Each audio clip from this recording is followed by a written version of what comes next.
The wind rustled through the trees as Claire walked the path through her favorite park. Her thoughts raced as the sun winked between the branches in golden beams. It was the kind of afternoon that felt like the world was holding its breath, like something was about to happen. The park was half-shadowed under the swaying trees, and the foot traffic, light. Claire wandered, trying to clear her mind, when she spotted a sleek black phone resting alone on an old wooden bench, as if someone had walked away and forgotten it. Claire hesitated, glancing around.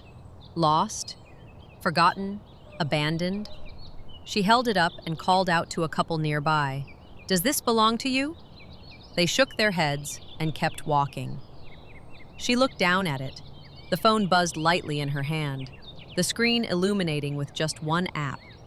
No icons, no settings, just a single button glowing on the home screen.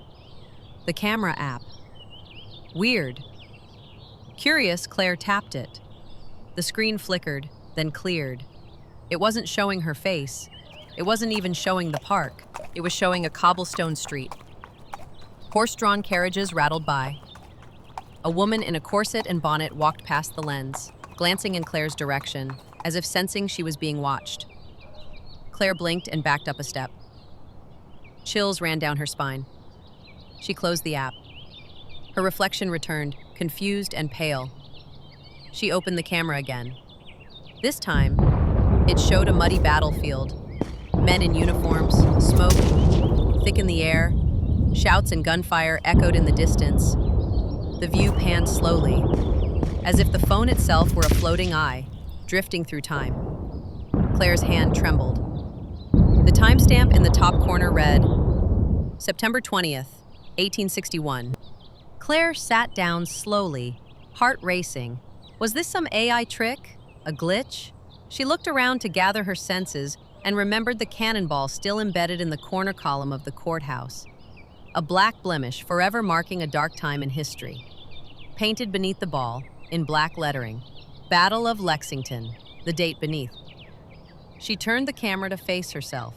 Only static, no reflection, no current reality. She looked down and reluctantly tapped it again. A busy day, people hurrying by in long coats and fancy hats. A horse-drawn wagon ambled past in the distance. A paperboy in knickers ran by, yelling out current headlines. The trees looked smaller. Claire blinked. It was a live feed. The boy tripped, papers scattered, and the people stopped to help him. She swallowed hard, lowered the phone. The park looked normal again. Present day. Every time she opened the camera, the scene changed. Glimpses of decades long past, shifting like sand between her fingers. In between scenes, the screen shimmered and cleared, revealing an image of the same park.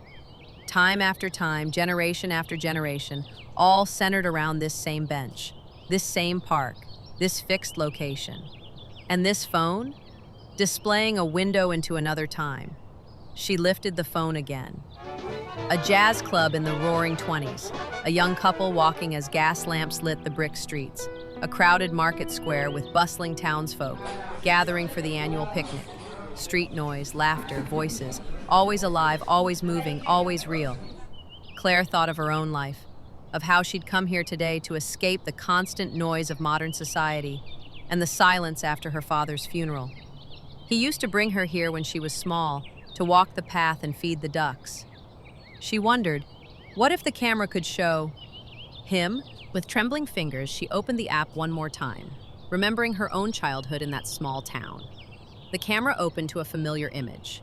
The same bench, the same trees, only now a small girl in pigtails sat alone on the bench, clutching a small metal tackle box, legs too short to touch the ground. Her dangling feet swung in a happy rhythm. Claire's heart caught in her throat. That was her. That was Claire. Age 5, maybe 6. She remembered that day. Her father stood near the curb, young and full of life, wearing that ridiculous fishing hat, talking to old man Durham as he waited for the light to change. "Daddy!" Her own voice startled her. Her dad turned toward the bench and looked as if he heard her. Claire gasped.